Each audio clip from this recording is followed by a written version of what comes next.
Hello guys and welcome back into a new brand video. In today's tutorial, I'm going to show you how to use Salesforce for email marketing. So make sure to watch the video to the end and follow these simple steps.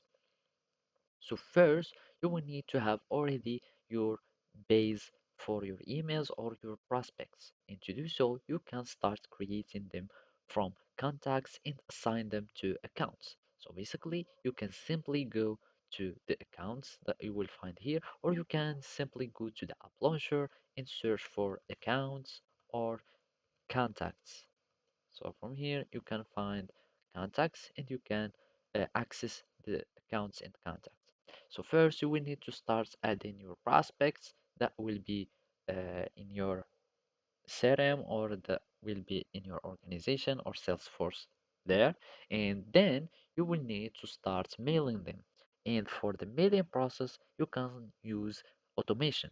So as you can see here, Salesforce allow us or give us the ability to start sending emails to the contacts or even start calling them.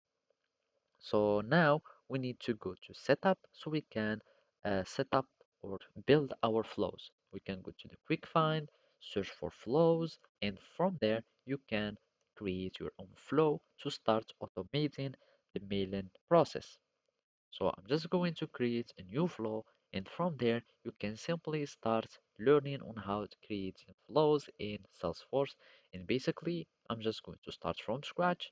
You can click on next, and basically the screen flow would fit this case. So whenever there is some inputs or some event, you can start this flow will be triggered. So here you will need to add an assignment, which means like a form or what you want to add into your email. Then you will need to have to get the records, for example, and then you might want to send the emails. So from here, we need just to go to send email and that's it. So thank you for watching and see you next time.